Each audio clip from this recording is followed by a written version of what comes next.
अस्सलाम वालेकुम स्टूडेंट्स, कैसे हैं आप सब। अगर आपने अभी तक मेरे चैनल को सब्सक्राइब नहीं किया तो मेरे चैनल को सब्सक्राइब करें और बेल के नोटिफिकेशन को प्रेस कर दें ताकि जो मेरी आने वाली लेटेस्ट वीडियोस हैं वो आप तक पहुंच जाएं।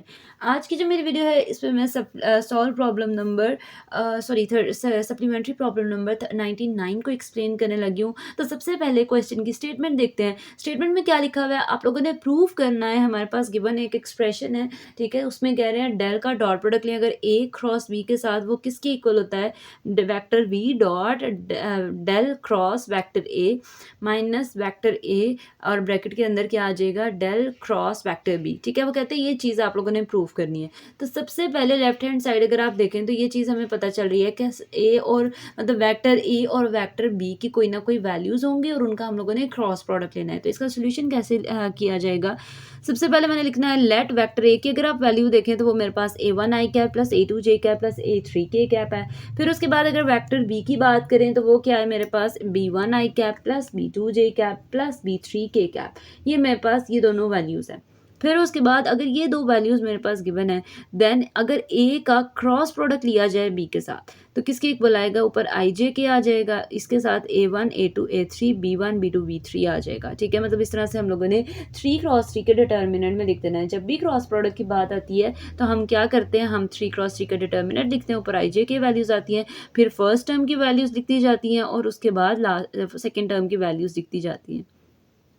फिर उसके बाद इस 3 क्रॉस 3 के डिटर्मिनेंट को हम एक्सपैंड करेंगे। एक्सपैंड करने के बाद कुछ इस तरह से लिखा जाएगा।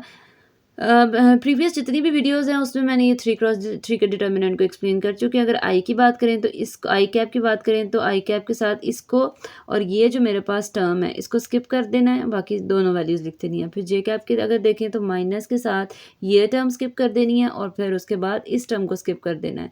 फिर उसके बाद अगर आप देखें कि कैप के साथ लिखना है तो वही इसको स्किप कर देना है और इसके साथ इसको स्किप कर देना है, ठीक है। तो हमारे पास इस तरह से वैल्यूज़ आएंगी। फिर उसको मल्टीप्लाई करना है, इसको a2 b3 minus b2 a3 इस तरह से मल्टीप्लिकेशन हो जाएगी दो सब वैल्यूज़ की।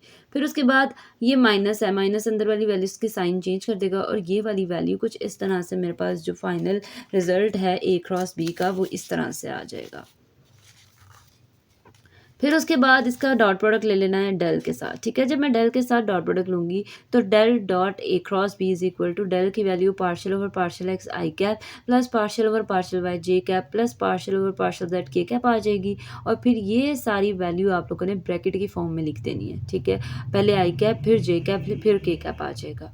इस तरह से लिखने के बाद फिर मैंने क्या करना है, इसको हम लोगों ने लिखना है इस तरह से।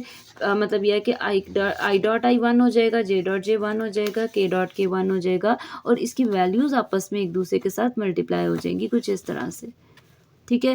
मल्टीप्लाई होने के बाद हम लोगों ने इसका अगर हम मल्टीप्लाई करें मतलब अंदर अगर मल्टीप्लिकेशन करें a2 पहले सेपरेट फिर इसके साथ पार्शियल डिफरेंशिएट मतलब u डॉट v वाला पहले इसका derivative first as it is second derivative plus second as it is first का डेरिवेटिव सेम, बाकी इन सारी टर्म्स के साथ यही प्रोसेस अप्लाई करके कुछ इस तरह से आपके पास फाइनल रिजल्ट्स आएंगे। फर्स्ट का derivative first as it is second का डेरिवेटिव फिर second as it is first का डेरिवेटिव इस तरह से। फिर उसके बाद हम लोगों ने क्या करना है, देखना है b1 वाली कितनी टर्म्स हैं, उनको हमने b1 वाली 2 टर्म्स सारी 2 टर्म्स हैं, ठीक है। b1 b2 b3 वाली भी सारी ये तीनों भी 2 टर्म्स वाली वैल्यूज़ हैं।